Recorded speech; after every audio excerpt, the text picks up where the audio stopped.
I know, I'm a little bit late with this monthly astrological forecast. Life got a little bit crazy, but everything I have to share with you, I feel is still relevant as you're watching it today and will obviously guide you through this month. Now, this month is a really interesting month where we have a really quite introspective period at the start, and it really comes into this nourishing ourselves in order to kind of bring things into fruition as we get to the end of the month. So let me take you through a bit of a journey. Of course, no matter what is happening up in the heavens, whether it be something with the sun, something with the moon, or a planet or another astrological body. Remember, as I always say, Mother Earth down below, she gives us beautiful gifts from the mineral kingdom and beautiful gifts from the plant kingdom in the way of essential oils for us to work with and support us in this way. Now, the first significant astrological event that happens in May 2024 is Pluto goes retrograde. So what do you know about Pluto? Pluto, in the far, far deep reaches of our solar system. And yes, there's always that debate on whether it's a planet or a dwarf planet. Astrologically, it doesn't matter. It's still a significant body in the sky. Now, what Pluto governs is that which is deep within us and kind of our inner motivations. And there's almost a volcanic kind of energy that brings this power out. Now, what happens when Pluto goes into retrograde is it takes its kind of ability for us to feel empowered within, and we can kind of start to feel a bit disempowered. What Pluto retrogrades are a great time to do is to look at where we are not in alignment with our authentic self. So this is a great time for detoxing, getting rid of things that do not serve us in our life. So what I do is I look at doing a physical detox, whether it be a juice fast or whatever kind of cleansing you want to do. Let's get all the rubbish out of our body and honor our body temple. Mentally and emotionally, have you got too much on? Are you focusing on things that aren't important? Do you need to eradicate them from your life? Emotionally, are there people that are draining you that you can remove from your life? And spiritually, what do you need to cleanse away? When we do that, when we cleanse away all that doesn't serve us, when we burn away like a volcano erupting, what happens? It erupts, it harnesses its full power, it brings it out, it kills off everything, and then what is left after? Fertility. So the lesson and the opportunity of Pluto retrograde is things will come up where you'll see, this is not me. This does not serve me anymore, and it needs to be let go of. So this is a really great time to work with your obsidians. So I've got my rainbow sheen obsidian on here.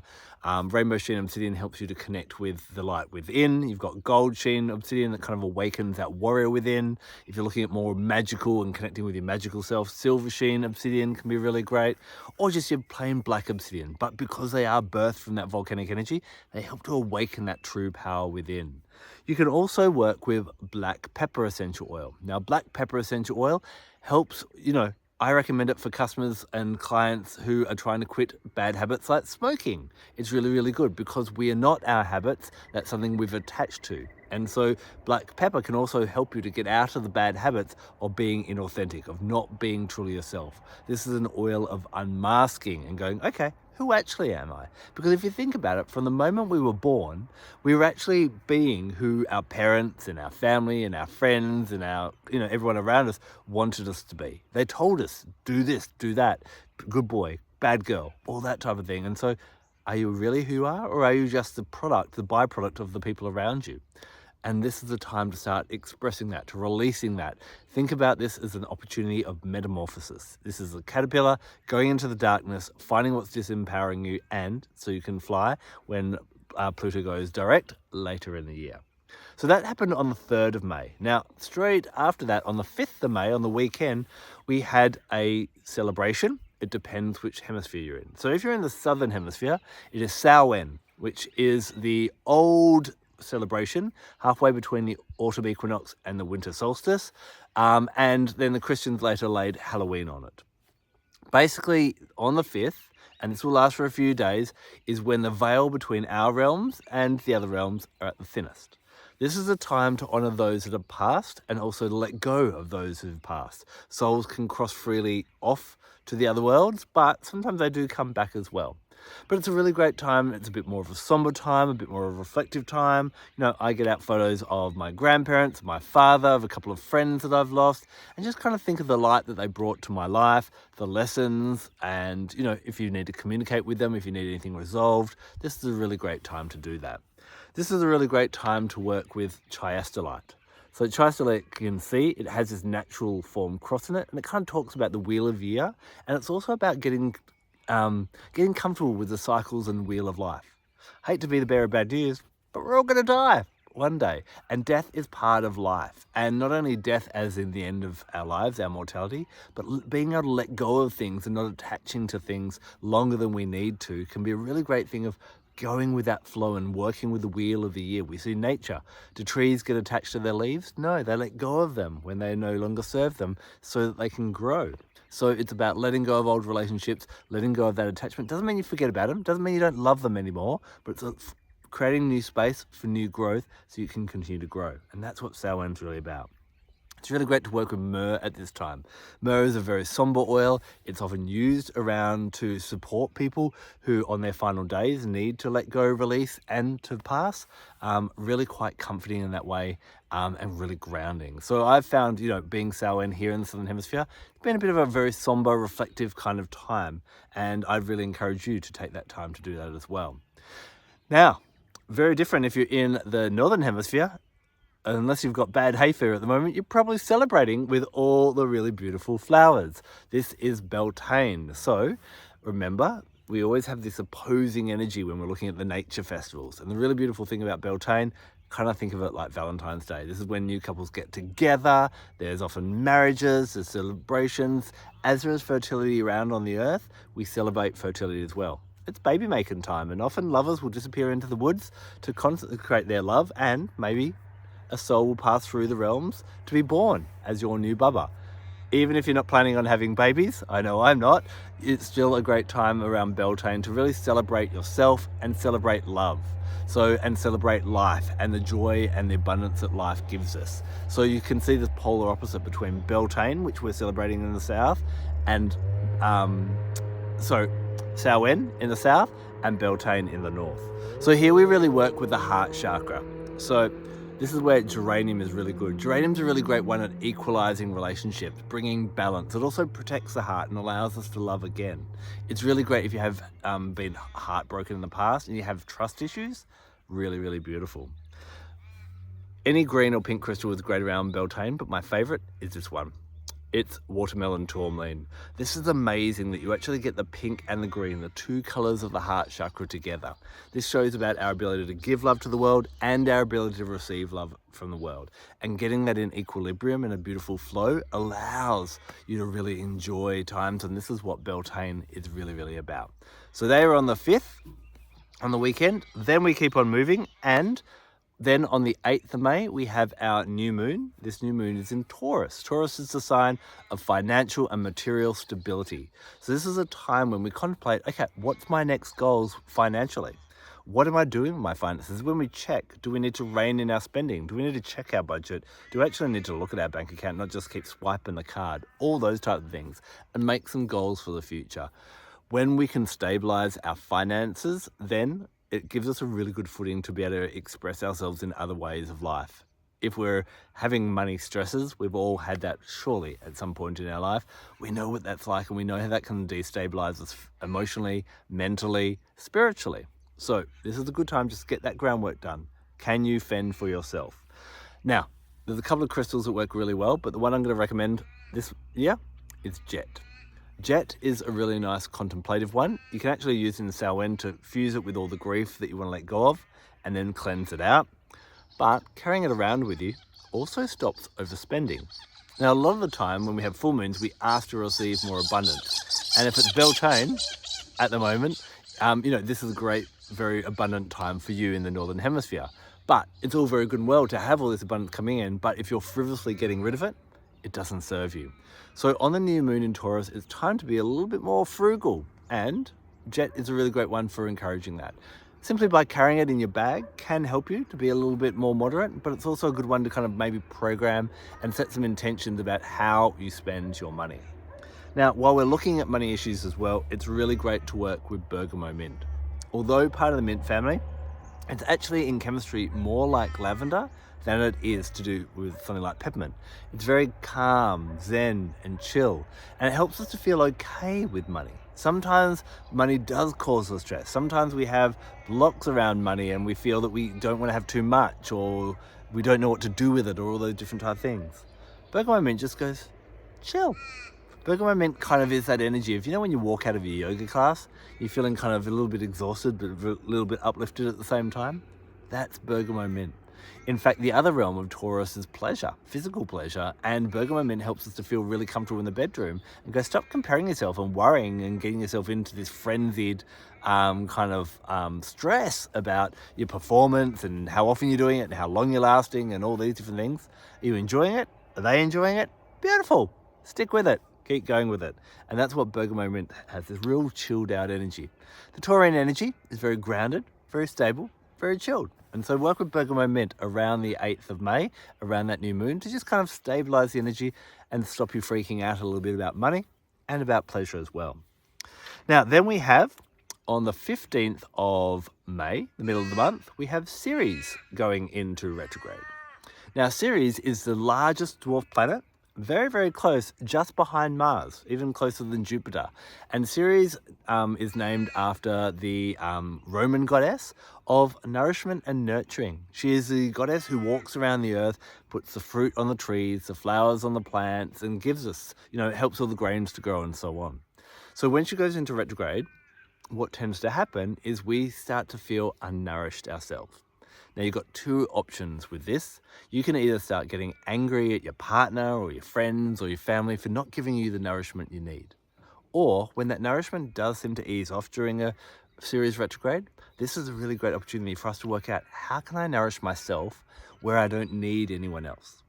Now, in saying that, what I'm not telling you to do is get to the point where you're like, I don't need anyone anymore, you can all bugger off.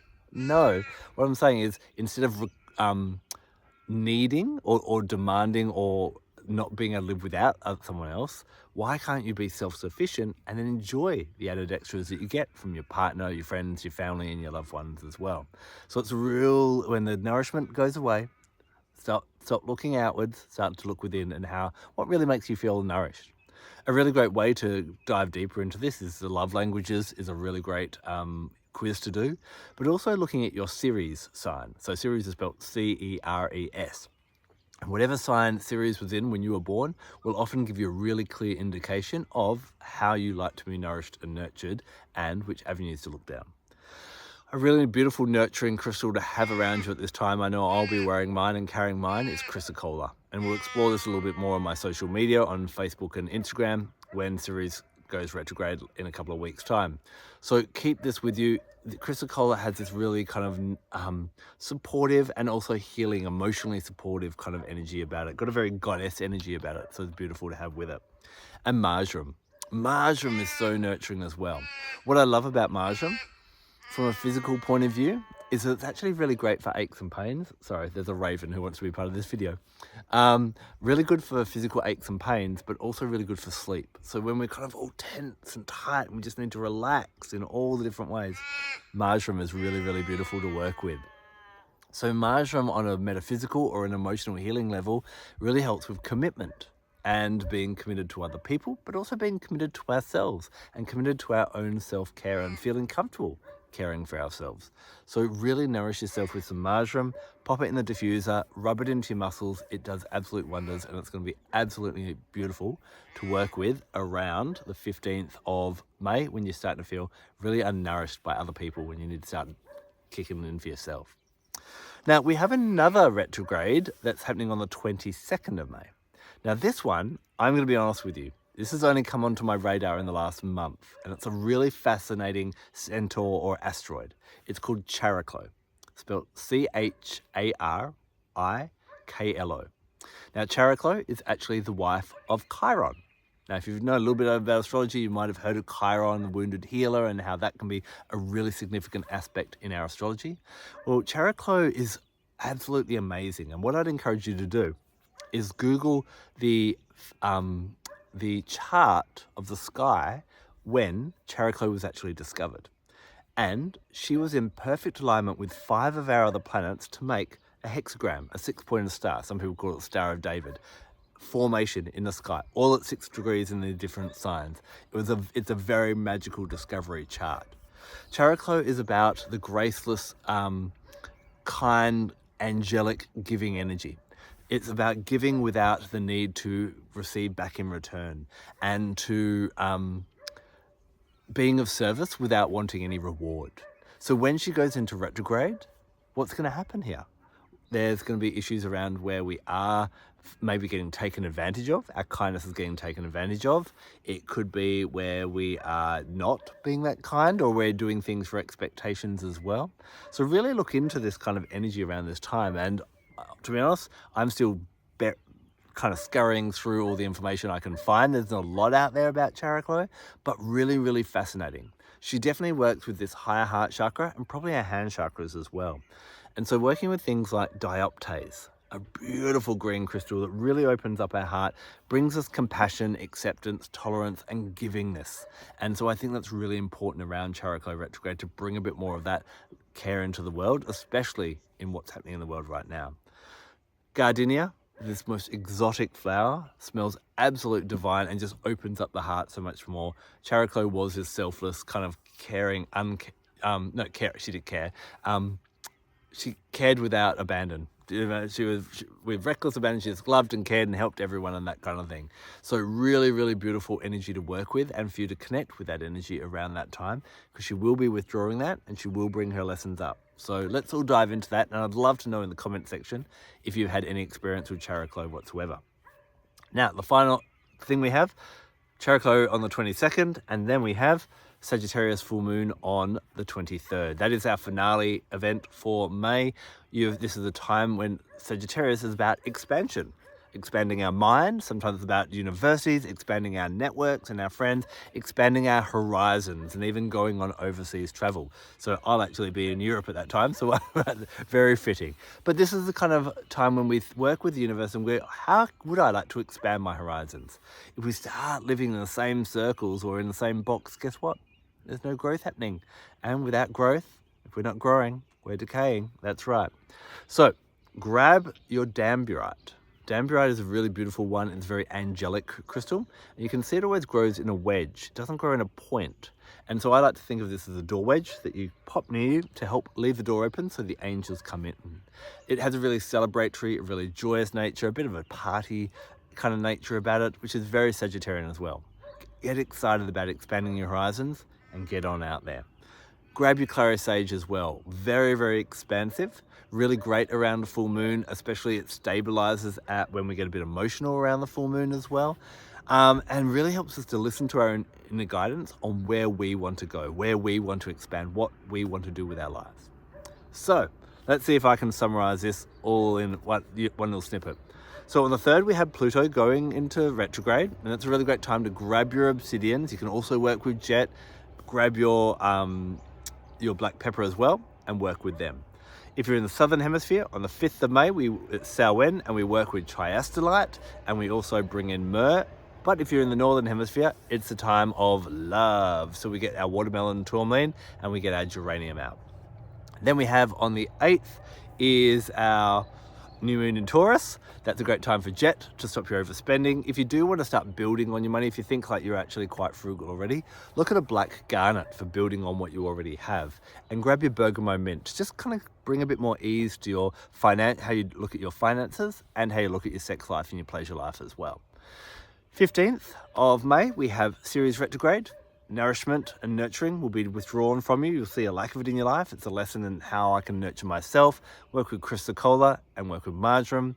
A week later on the 22nd of May, Chariklo goes into retrograde, and that's all around issues of giving and healing without wanting reward. Work with your Dioptase and your Gardenia. And then on the 23rd, we have the full moon in Sagittarius. Grab your Danburite and grab your Clary sage. So a really interesting month, a bit of reflection at the start. It can be a bit somber with Samhain and the new moon and Pluto retrograde, but as the moon starts to full, we get these beautiful retrogrades teaching us these lessons of looking after ourselves and caring. I think care is a really strong word as we kind of get to the second half of May. And then we really celebrate that with how do I want to expand my horizons and experience a bigger and better life with the full moon in Sagittarius. Thank you so much for taking the time to hang out with me for a little while and check out this video. I'll talk to you really soon. Enjoy the next month, and blessed be.